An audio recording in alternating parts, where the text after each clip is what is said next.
Hello, hello.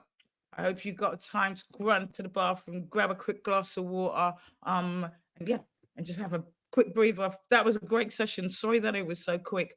There seems to be some kind of confusion with the time. That was probably our fault. So, but thank you. And like I said, we'll invite John back.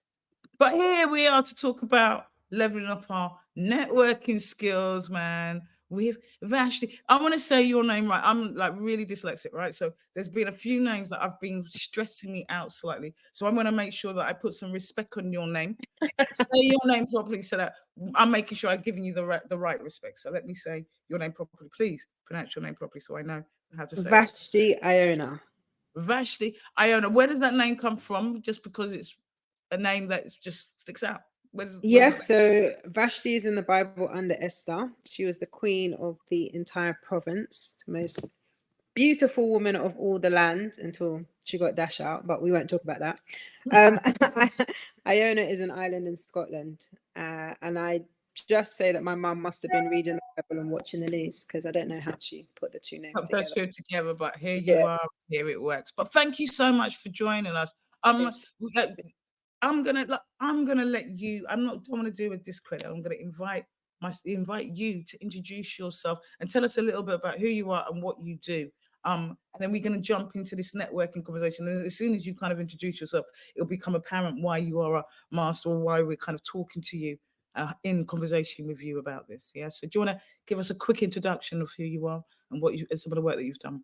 Yeah, sure. So I am Vashti-Iona Beckford. I am a multi-hyphenate creative that works across various disciplines.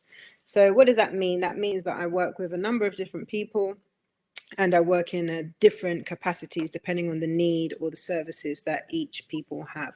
So that has gone. So my background is in youth and community development. So I've worked with a number of different young people's schools. I actually used to be head of Key Stage 4 in a secondary school. So working with a lot of young people in a pastoral and leadership capacity. And then I moved into the creative sector about coming up 8 years ago now, working with the likes of the Wall of Comedy, was there for about 7, 8 years. Started off working as an executive assistant, moved into talent management. So I used to manage Young Philly, worked with Harry, Chunks, Nella, the usual amazing content creators. And then that kind of moved me into a space where I was then in head of talent and operations. And off of the back of that, I then ended up working with Raps on Supercell, worked on Shiro's story with him, supported Blue Story, and now on Supercell doing some amazing work alongside him in and out of that. I also worked with organizations like the NHS to increase blood donation in the Black community for sickle cell. I'm a sickle cell advocate and I have a trait myself. So all of that, having to navigate all of those different spaces depending on what people are looking for. And I also do a lot of bespoke workshops and staff training for various different things. So I do a lot of pivoting, lots of work with different people. And I have a number of different skills that people kind of like gravitate to depending on what their need is. And I can kind of create bespoke packages for them. So, Yeah. yeah. No, and that's a kind of wonderful. Gives me an opportunity to give a quick plug that this evening we're having a session all about portfolio careers, and you sound like that's the life that you live, right? That you have a when you say multi hyphenate, is that the other? I like multi hyphenate creative. What is a multi hyphenate creative? I'm like, damn, that sounds sexy. What is that? Is that essentially having a portfolio career and working in different spaces?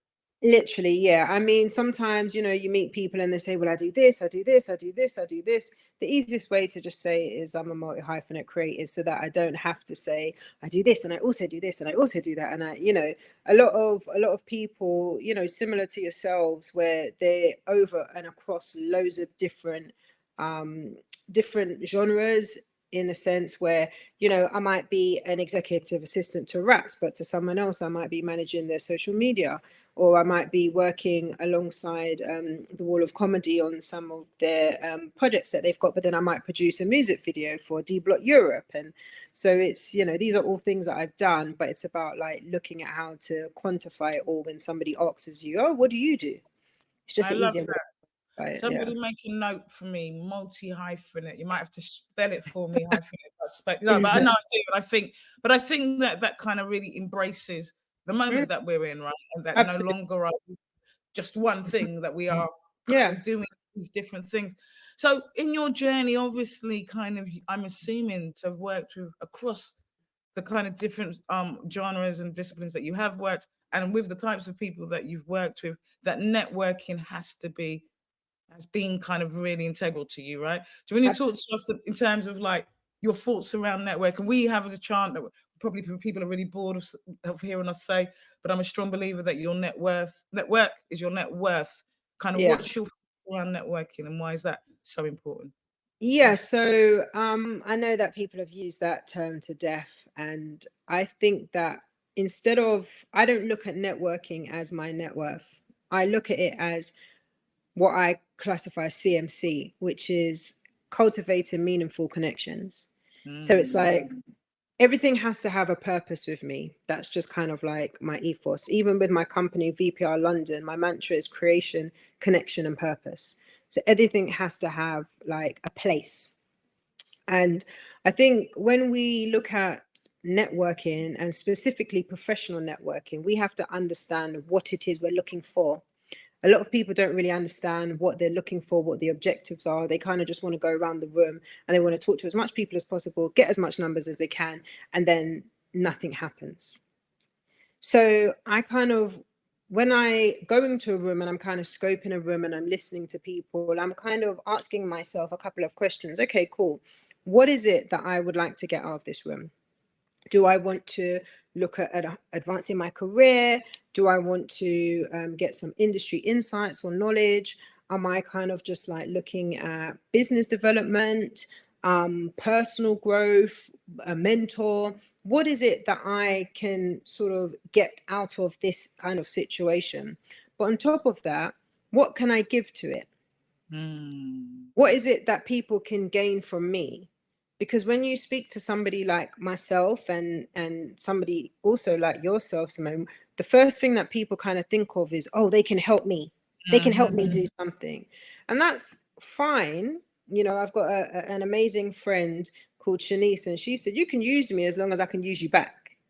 So it's that kind of thing of, well, how is this relationship going to be reciprocal? And what is it that I'm looking for? And what is it that you're looking for? I don't think we kind of have those conversations when we're networking. So that's kind of the focus for myself. It's like, okay, cool. What would I like to get out of this situation? And what can I offer? That's kind of like the first thing that I think about. And I think that's so important that when you go into networking situations, that you can be really intentional about what you're doing. And like you say, oftentimes we just go and just want to kind of go around. And we say network, net worth, and I hear you in terms of, maybe that's the kind of, it's slightly uncomfortable, but it's being able to call on people that and kind of being able to build, but also more importantly, what is reciprocal. And I think that theme of kind of thinking about purpose and why we're doing things have kind of run quite gently through this festival. We've seen people kind of really talk about kind of purpose. And when is there any kind of how do you, so you approach networking, you go in and you're being quite intentional in terms of who you approach and what the kind of, the to and the flow of that conversation is going. How else do you approach? Would you have researched the situation before and known who's in the room before and done some research with them before, so that you're kind of, and do you make a beeline or have a kind of list of people that you're gonna, go and approach? Or how do you approach are you quite clinical like that with your networking, or how do you approach your networking? How are you the most effective? I think for me, before I understood that I was networking, I've always been a networker. So I didn't actually quite understand that what I was doing was networking from a young age. I mean, I'm one of those people that you'll be with and everyone's like, oh my gosh, you just know everybody. Like I'll go on holiday or I'll go somewhere. I mean, the amount of friends I've seen in random countries and just bumped into like one of my friends. And it's like, how do you even, like, we're in Spain. How do you know someone? I'm like, oh, that's just my friend from. So I've always kind of like lived good with people. I've always had really good relationships with people. And I think that for me, it depends on the setting. If it's like a networking event and it's like, okay, this is a networking event, then I kind of just listen to what people are saying and I'm just hearing what they're saying in between the lines. So a lot of the time when people approach each other, the first thing they'll say is, what do you do? Now, for me, that's not a problem because that's how people have been taught to network. But for me, that doesn't usually lead always, and not all the time, but it doesn't always lead to cultivating meaningful connections. It's more about, what can I gain from you? That's just in my experience. So how I kind of open it up a little bit is to say, well, what kind of core values are you interested in? How do you kind of approach certain situations? Because for Wow. me, if I'm working with someone, that's what's more important. You can do whatever you want, but if my core values and your core values don't align, we're never going to work together and we're never going to collab. And that's essentially what we want to try to get to when we're networking, is just some kind of collaboration, some kind of like work together, or some kind of insight or connection. Majority of the times when I'm networking, at this present moment in time, I don't have an ask. So I don't actually need anything from anyone. So when I go into a networking opportunity, I'm more so listening to what people are saying that they can offer for other people. And just by trade, my name Vashti means thread, and thread connects things and holds things together. And that's what I do. So I literally listen to what people are saying and take as much information as possible. And then I might call someone and say, oh, I met this person the other day. Maybe you should have a call with them, or maybe you should speak to them. So even if I can't get something out of the situation in the terms of, I've got a project that this person will be great on, it's also something that I'm looking for my wider network on how they can actually, explore what that looks like with somebody else. So that kind of growing of networks. Palace is just kind of what somebody's just made a comment that I'll just show. We've got a few comments that I'll just show on screen. Yeah. So when Yeah, he's in, yeah, which is a really good way. So yours is kind of what your core values, but he would prefer to say what are you passionate about, and I think that's equally quite beautiful in terms absolutely. of kind of opening conversations. And we've got Yeah, some. definitely. Loving this, giving us a new SU expect. Yeah, which are the skills I need to work on. I think that most of us need to kind of think about and work on our networking skills. We've got one more here. Let's core values. Core values are so important.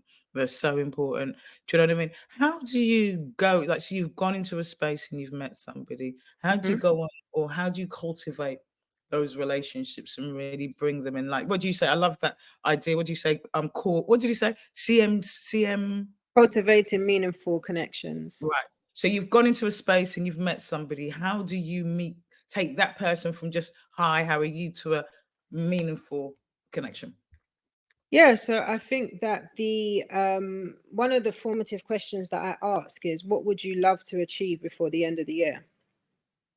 Mm. And then listening to what they say, or what it is that they kind of want to achieve, will give me an indication of kind of like where they're at. If they reel off like 15 to 20 things that they kind of want to get done by the end of the year, then I already know that they've got quite a lot of arcs. And depending on what they think that I can bring to that situation, that's where they're going to go. I think for me, as much as Supercell has been absolutely amazing experience for me, because of my proximity and connection to it, most people want to get involved in season 2. So that's why they're coming and speaking to me.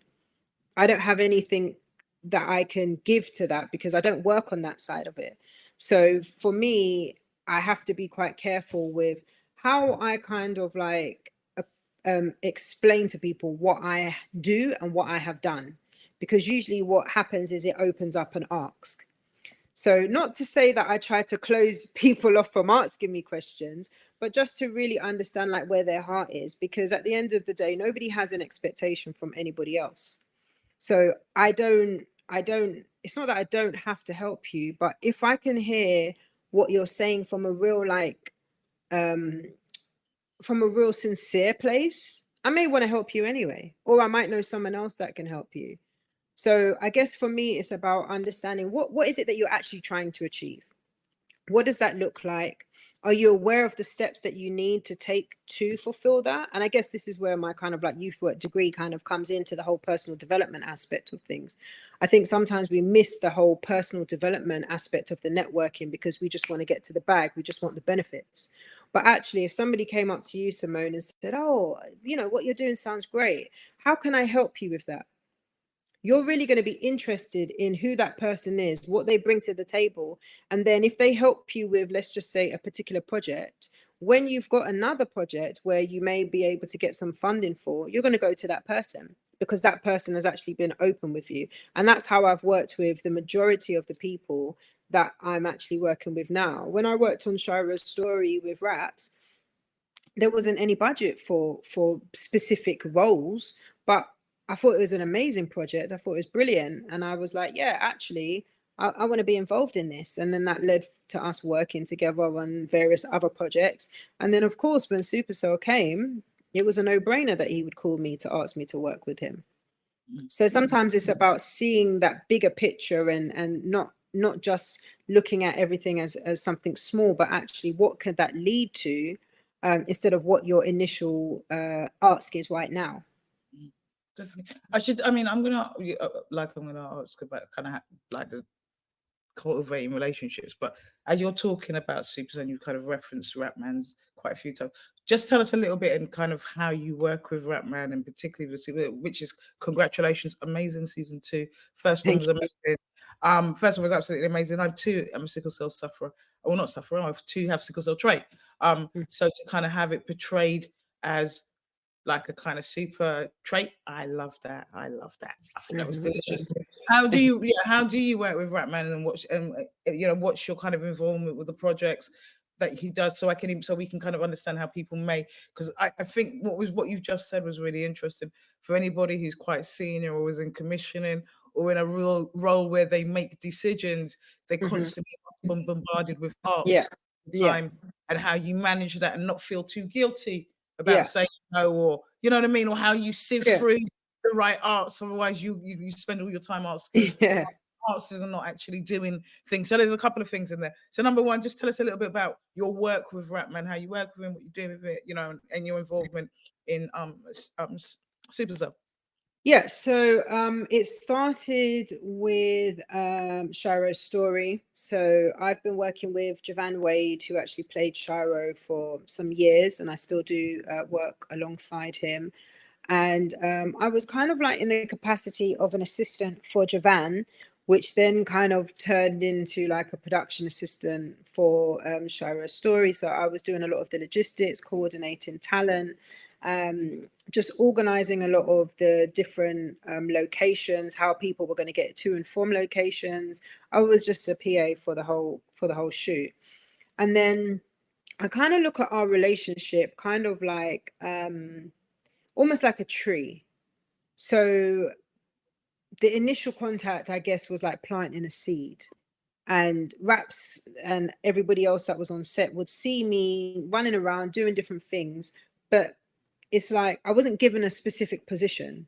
Anything that needed to be done, I was just doing it because I could see that it needed to be done. And then I guess after that, I kind of just was like building a bit of trust and rapport with different people that were involved in that project. And, when you start working with someone, you don't really know their core values or what they do or anything like that. But to see that they're being proactive and to see that they're being efficient, then that kind of makes you think, okay, cool. Well, if I haven't asked you to do this and you're doing that, what else can you kind of do? So I guess for me, it was like I was, without realizing, nurturing the roots of a relationship just by actually being proactive about what I was doing.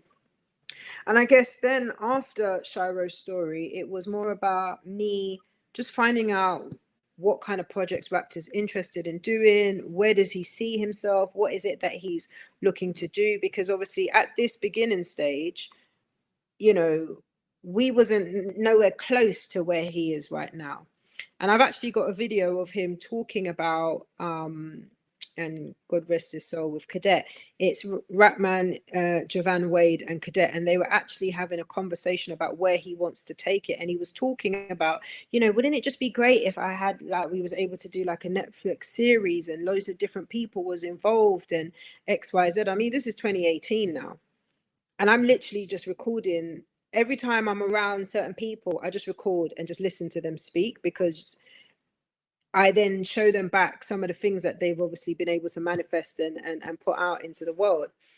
So, yeah, I think developing my relationships, sharing knowledge and resources, and just really trying to understand what it is that he's trying to do and how I can kind of support him with that journey. And then, it leads to a bit of like mutual respect and mutual benefit. So him being able to be supported on his projects, but then also being able to give me a role that will enable me to not just support myself, but also support him. So then that, I guess, is like, I don't know, maybe like the fruit bearing stage. And then if you continue to check in and from a real genuine point as well. So for me, if I message someone and say, hey, how you doing? How's it going? One thing that I do, which people get caught off guard a bit sometimes, is like, if I called you and I was like, hey, Simone, how you doing? And you're like, I'm good. I'll say, okay, great. What does good look like? And now you kind of have to really understand, am I good? Okay, yeah, I'm good because XYZ. I used to do that with raps all the time, and then it gives him a chance to kind of like really talk about where he's at, what he wants to do. And I guess over the years, our friendship and our working relationship has aided us to understand the expectations from each other, how we work, but also if there's something that I am doing that I would, need him to help me with, he's available in that sense. Maybe not now because he's, writing another season.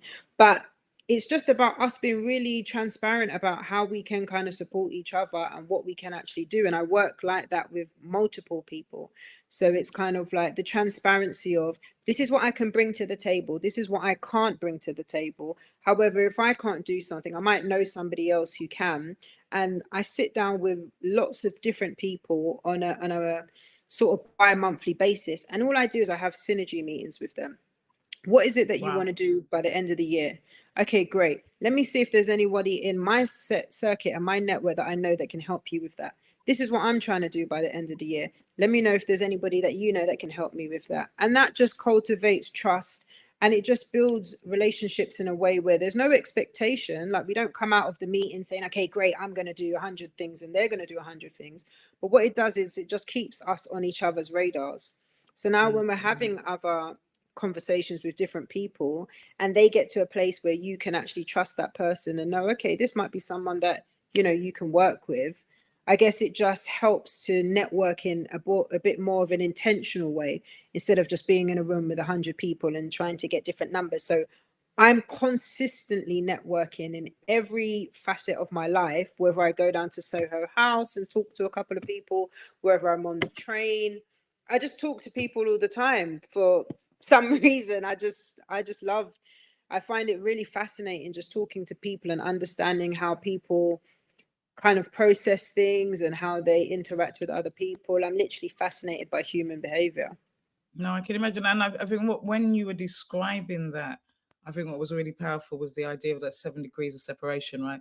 So the fact that you have these synergy meetings, but what I'm loving is how intentional you are. So Hmm. we all know the kind of philosophy that there's 7 degrees of separation. You can connect yourself to pretty much anybody within seven Literally. degrees, but being really intentional about bringing people together Yeah. and kind of and in those groups would it be kind of a variety of creatives or kind of and is that quite a formal setting, or is it just like you do you do it quite formally, or do you, or it sounds like you're quite intentional about kind of bringing people together every month, right?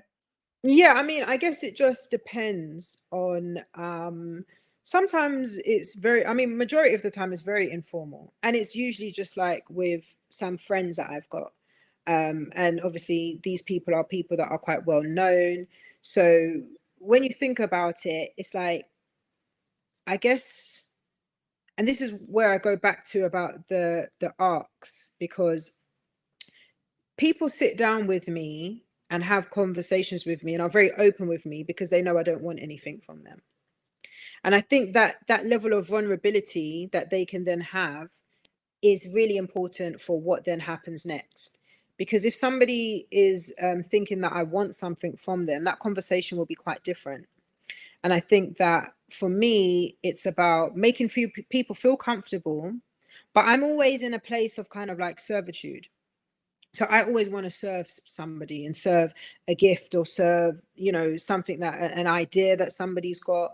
For me, it's about how can I support the growth of what you're doing? And that's kind of like how I kind of approach something.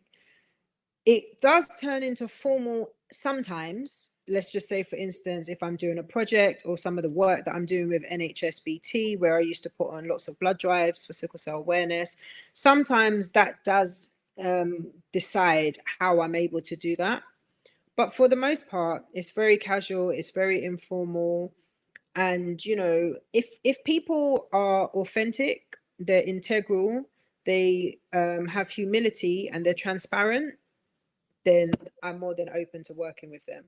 If Yeah, I just find somewhere through that, you know, people aren't really acting authentically or with integrity, I kind of like have a zero tolerance for stuff like that. So it's kind of like I move on. And that's kind of where I come from, which is why I don't have a website, because I can't just work with any and anybody, because my core values, and I think somebody asked me about what my core values are. My core values are authenticity, integrity, and honesty. That's where I kind of am with anything that I do. And I think once I understood that people were hiring me and not hiring a role, that kind of made me understand exactly how to kind of navigate through the industry.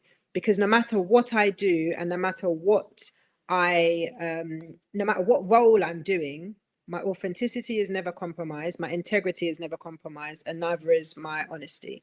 And if I can't work in a role where all those things are going to be at the forefront, then I can't do that role, and I'm okay with that. and I think that's just so it's so important, you know, regardless to networking or not, to kind of think about that. And I always say that your why, your purpose is the kind of root, isn't it? And when things get rocky, you can hold on tight to it or let go if need be. Do you know what I mean? So kind of really kind of urging you guys, and I'm sure you guys often do, think about what your core values are and how do they show up for you daily, or show up in your work, Mm, show up in your relationships, or show up in just in your life. Now, a lot of the kind of you've talked really you know, really eloquently about kind of the nurturing or the kind of watering of those rich relationships you already yeah. have. In terms of like, so you're meeting somebody new and you want to cultivate those relationships to get to that place, and really you know, what do you have any advice? So you've met somebody in an event, you've been really intentional, you've been open, you've kind of done the steps that you suggested. How do you kind of, you know, how do you start that communication? Oftentimes you get worried that you don't want to feel like a stalker, right? You know, like, oh my God, am Mhm. I stalking? Oh, you know what I mean? Or, you know, or I think that the often one that I hear is that I emailed Vashti and she didn't email me back. Oh my God, I'm never emailing again in my life. I'm just like, oh my God. How do you, what advice do you give in terms of cultivating relationships once you've kind of made that initial connection? Yeah. So I always like in person, because I think when it comes to writing, you never understand someone's tone if you don't know them. You know, I could send you an email and I could be like, you know, why did you do this? And you could be like, why did I do this? When all I'm saying is, oh, why did you do that? Like, it's very difficult to navigate tone when it's text. So usually I just say to someone, do you want to go and get a coffee? And I talk about everything to do with what I enjoy, nothing to do with work or nothing to do with what it is they're looking for. What do you like to do? I really enjoy. Oh, did you watch Supercell? Oh my gosh, who was your favorite character? And not because I'm obviously part of the Supercell collective, but in a sense of things that people watch, or just light-hearted stuff. And then you can start moving a bit more into what is it that you're looking for. And then that can open up a number of different things, because essentially, if you just start with the thing that you want, it can be quite superficial. Yeah. And if you're building a meaningful connection, you don't want to just work with somebody on one project. If somebody's great, you want to work with them consistently. But if you don't know enough about that person and how they operate, it can make that very difficult. And I think the reason why I get a lot of people coming back to me is because I kind of like spend a bit more time in the initial period. I don't want to just jump into a project with someone. I want to know who you are. I want to understand how you function. And so that enables me to kind of like make decisions that are going to help and cultivate the relationship that we've got moving forward. And especially in a role of like an executive assistant, at some point I'm going to get to a place where I'm going to kind of have to like be the face of that person in their absence. So I need to understand how they operate, I want to make sure that I'm speaking not out of turn. I want to make sure that, you know, the things that they're asking for, I'm asking for it in that kind of way, and that the standards that are coming back is the standards that they expect. So I spend a lot more time just trying to understand who that person is, how they kind of work, what their expectations are. I'm very transparent in the very beginning. I know that I work in a very particular way.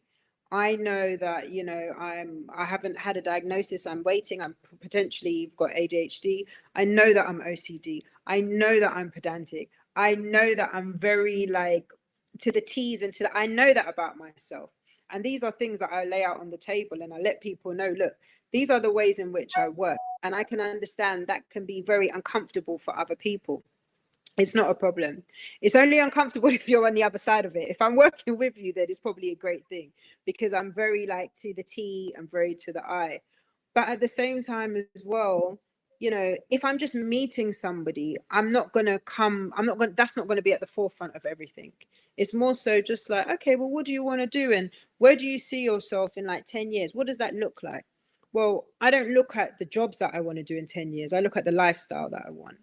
So what is it that I am doing now that is moving me closer to the lifestyle that I want to live?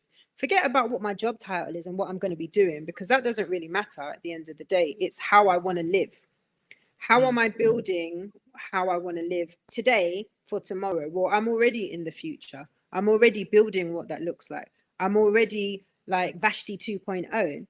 Currently, right now, there's a lot of different things that are happening, and that's all kind of circumstantial. Am I going to focus on those things, or am I going to keep moving forward to build the lifestyle that I'm looking at? That's kind of like where I'm looking at. So when you know what that trajectory looks like, anybody else that is coming into your circle and that is coming towards you, they got to have a purpose and a place. So then you start thinking, okay, cool, I meet this person.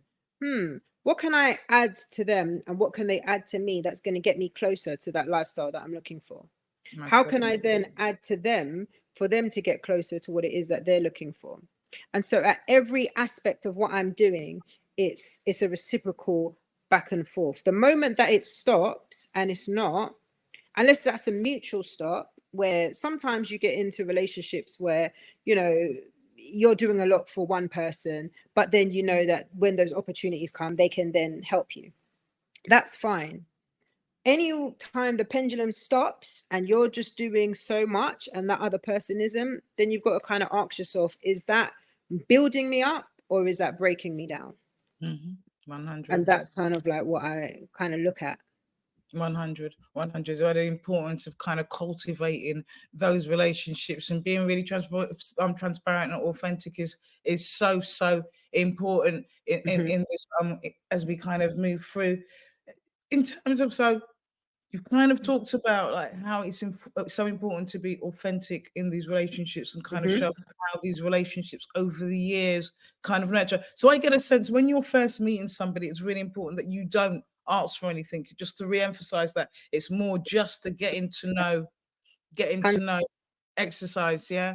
And is that really important, because you just and is that something that you would kind of really encourage people to do, that when they go into a space, when they're meeting, not to and I know you kind of spoke about why that is important, but just to drum that point home, because I think people do think, and particularly in this industry, we haven't got a lot of time. I want to get there, and I'm this birdie, and this is me, and this is who I am. We do a development program. One of the things that we say is that in conversations, you should probably do like less than 25% of the conversation and encourage the person to do the most of the speaking and make it all be about them rather than yourselves, and not have an ask. Would you agree with that? And is that the kind of how you would kind of navigate through that initial conversation? I think it just depends. It's a bit of an individual thing. I think for me personally, because my connections, I'm always looking at the deeper, meaningful connections. I don't want to just rack up numbers in my phone. As I said, like I got over 3,000 numbers in my phone. I'm not using 3,000 numbers a year.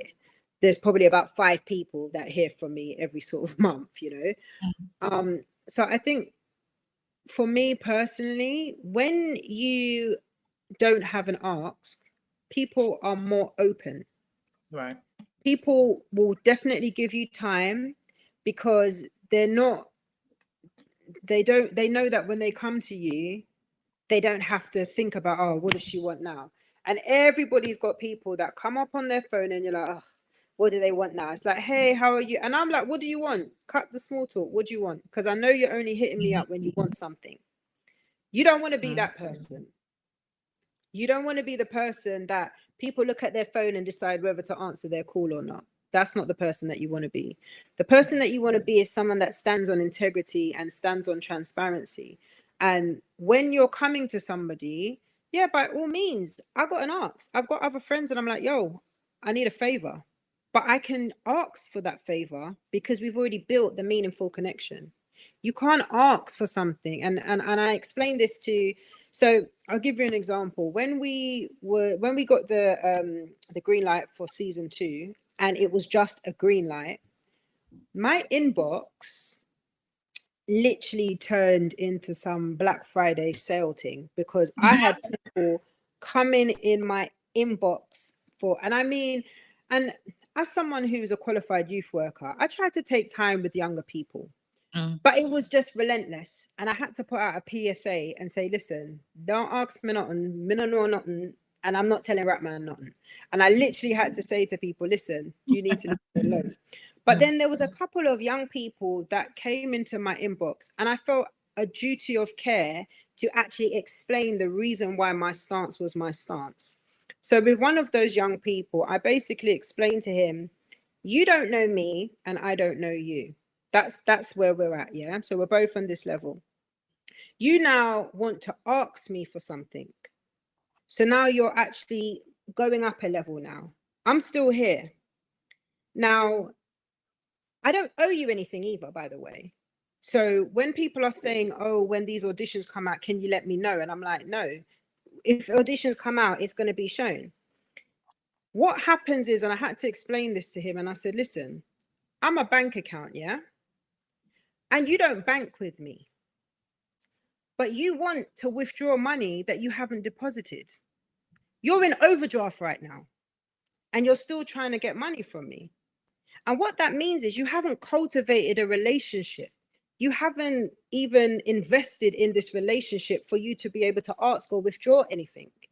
You need to do the background work. You need to do the foundational work to actually get to a place where you're investing. And it's not always financial. It doesn't have to be financial. Money is a concept that is, you know, less than hundreds of years old. We used to do skills exchange. We used to exchange time. We used to exchange resources. So it doesn't have to be money.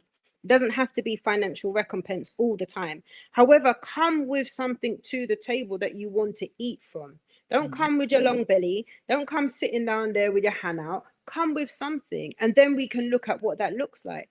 But too much times people, they just want something for nothing. And I get it. Everybody wants to sit on Graham Norton and say they, you know, they DM'd Javan or they DM'd Ratman and now they're this big superstar. I get it. But that's not actually how the world works. The world works because somebody gives something, somebody takes something. It's a reciprocal thing that happens. And that's how, you know, we should be looking at how we're navigating through this life. Everyone that you approach is a bank account. And if you ain't put no money in that bank account, you ain't got nothing to draw out. Most definitely. And that's how I look at everybody now. So there are ways, obviously, don't get me wrong, there are going to be, you know, certain areas where you don't need to invest immediately or invest greatly. But then that again comes down to what your core values are.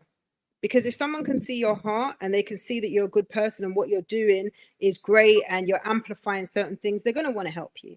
You know, TV Collected are doing amazing stuff. So why wouldn't anybody want to kind of like come in and say, you know what, I want to invest in what you're doing. I want to invest my time because what you're doing doesn't just impact yourself. It impacts so many other people and you're creating opportunities for other people for knowledge, resource, skills, all of these other things. So yeah, there are going to be different aspects of things where you don't always have to do that. But from a person to person respect, you just have to invest in people and then people will in turn invest in you.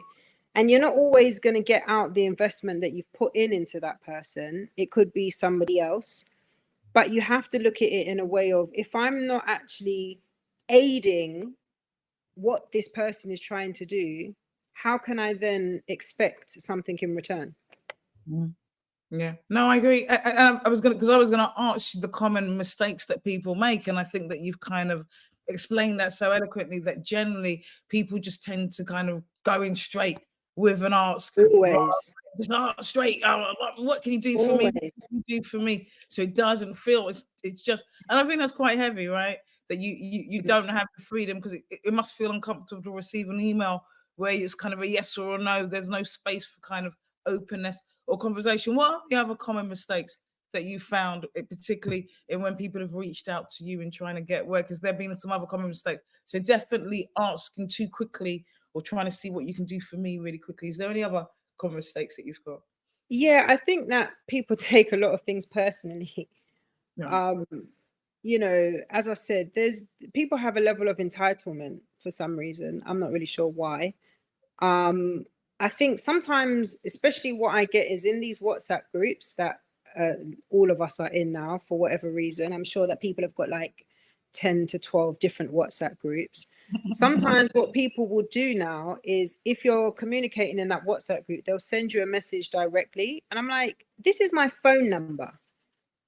Yeah, you're in a group. I don't know you. When you're coming into that space and you want to get to know someone, maybe just I hope this is not intruding on, or just give me a little caveat to let me know that you understood that this is my personal and private space. Exactly that. Because then I understand, again, it goes, everything for me goes back to your core values. It goes back to who you are as a person. And so it's like, if you understand that you're communicating with me on something that is personal to me and that I haven't actually given you, because I've not given you my number, you've taken my number out of the group, then that shows me that you're actually conscious of my feelings. Mm. And it shows me that you're conscious of actually this new way that we're now using technology to cultivate what it is that we're trying to do. And majority of the times people will tell you, I'm very resistant to that. And I'll be very resistant to that. And then I might open it out a little bit if I've seen the person in person. I'm like, oh, okay. Oh, I messaged you. Oh, okay, cool. But I think we need to be more aware, because so many people are dealing with so many different things. Nobody knows if I've got any kind of mental stuff that I'm working through, some mental health issues that I'm working through. Sometimes people, like, I had somebody communicate with me, and they were like, they wanted me to give them the details of somebody that I knew. And I was like, well, I can't do that because I need to communicate with them first. And I said, let me do that and get back to you. And then they were kind of like hounding me. And I'm like, look, I'm at a funeral right now, okay? I don't have time to be Mm-mm. dealing with it.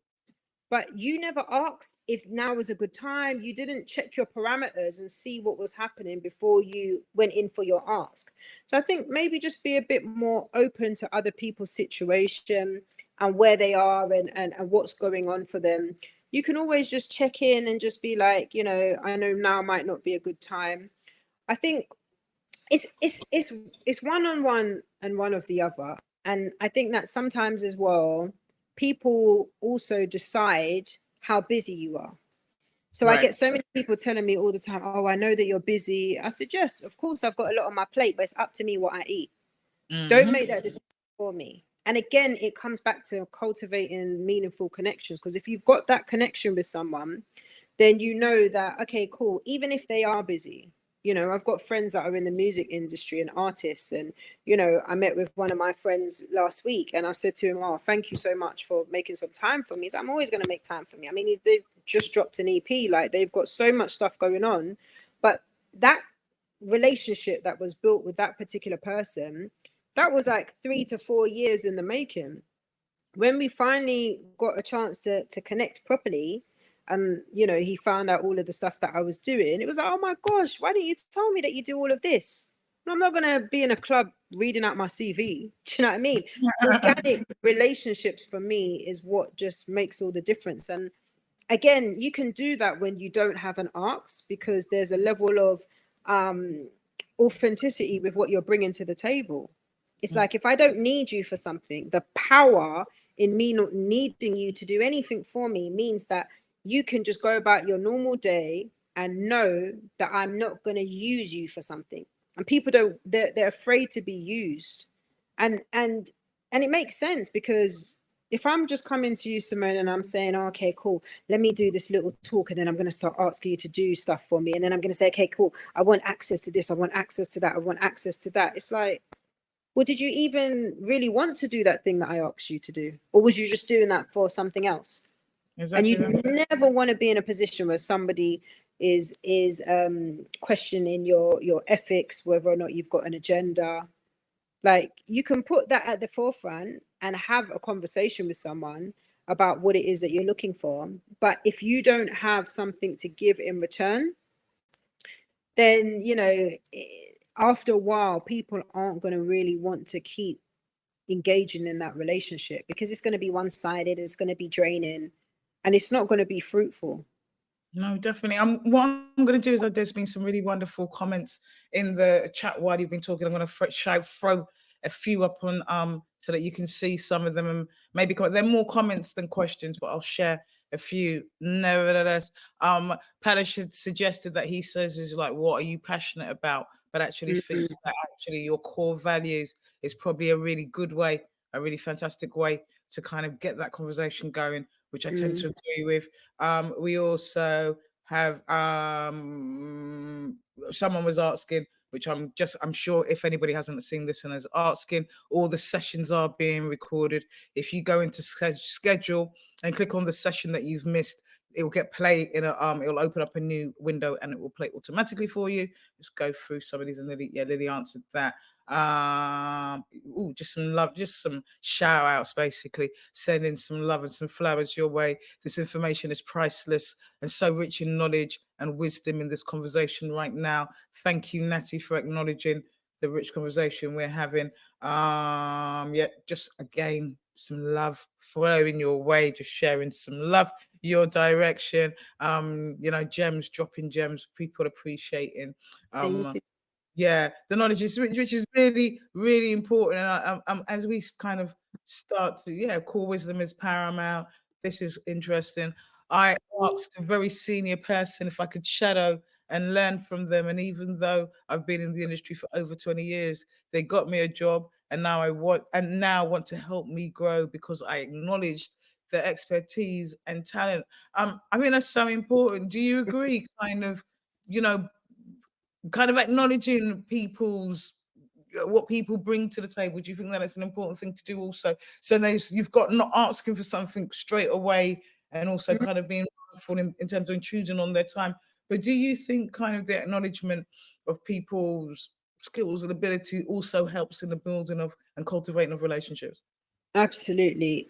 People, we are intrinsically, we want to feel valued, and we want to feel that what we're doing is making a difference.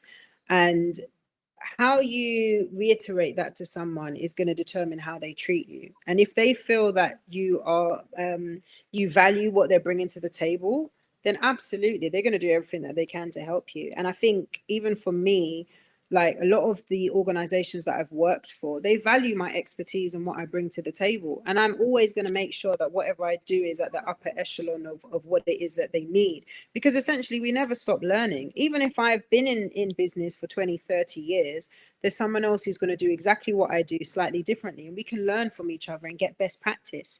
You know, one thing that Ratman did for Super Soul is he actually gave shadowing opportunities to people who work in the industry, but maybe hadn't had a doorway or a gateway to actually work on projects such as that. So there were 6 people called the Super Six, and they were shadowing the DOP, editors, hair and makeup, the heads of department, costume. And I just know that it was so invaluable for those people who had been working in the industry for however many years, but now they can put that on their CV. It's going to open up a lot more opportunities for them. So absolutely, value is another thing that people want and that they crave for. And I think that we shouldn't be afraid to want to feel valued. Sometimes people are like, oh, you just want clout and you're just looking for this and you're looking for that. And it's like, no, I actually want to know that what I'm doing and what I'm giving is being received in a way that is tangible, that can now lead to great change. And everybody wants to feel that they are a part of the change that is happening and really helping to move things from one place to another. And I want to feel valued, and I feel like based on the work that we've done, we should be able to feel valued, because a lot of the work that we do, and I know that this is true for yourself as well, Simone, is that it's all outward stuff. It's a lot of outward stuff. It's not as much inward stuff, in a sense of, and what I mean by that is you're creating opportunities for other people. You're putting on stuff for other people. You're giving people resources. You're giving them access to jobs. You're doing a lot of this stuff. And so to have someone say to you, do you know what? I really appreciated what you did there, because it made me do something. And now, because of that thing that I've done, I'm now able to do this. That's great. Now you've been part of that person's change, and you've changed their trajectory of what they're doing. And now they could be doing some massive, great job because they heard something that was, at TVC Live, and now they're empowered to actually go and do something else. That's value. That's a value exchange that you're bringing to someone, in the same way that you having something tangible that somebody can access. That's also value. That's a reciprocal value that you're bringing to each person. So I think it's absolutely key to recognize when people are actually doing greatness, and when you're valuing stuff. And to Andrea, who's actually put that up, you've been in the industry for 20 years, and now they're helping you. And she was just saying she kind of loves, the importance that, she loves this. We can always learn for others. I think that's so important. And I think that we also had another, being valued is paramount. If I know I'm valued, I'll go the extra mile. And 100%. I'm doing everything that I can do, and there's nothing that's going to stop me from doing this job in the best way possible. Absolutely. And really, thank you for the love. Thanks for the great, just again, valuing what you're saying, and kind of you're awesome. The kind of the gems that are being dropped. And I think that generally most people want to be in service in some way or another, and feel kind of valued in kind of one way or another. As we kind of round up, because we're going to round up soon and give people 5 minutes to kind of grab a glass of water, go to the bathroom before our next session starts at 5 with Nathan, who's our money man. So if you guys are looking to attract some finance to your project, he's the guy to ask. I mean, it's a clinic, so make sure you guys ask as many questions as humanly possible. So please, we'll kind of think of some questions that you want to ask Nathan for the next session. If you spoke so much and so eloquently about kind of value, core values, kind of connecting people with people authentically and genuinely and with purpose, with the one thing that you want to leave us with, the one thing that because there were so many things within that, the one thing that if you want people to kind of go away, and when they're moving forward in their kind of networking journey or trying to make connections or meet people, because right now it's tough, right?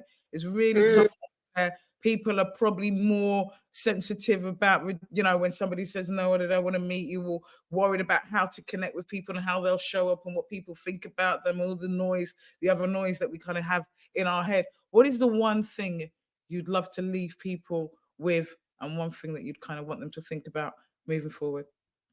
Focus on cultivating meaningful connections.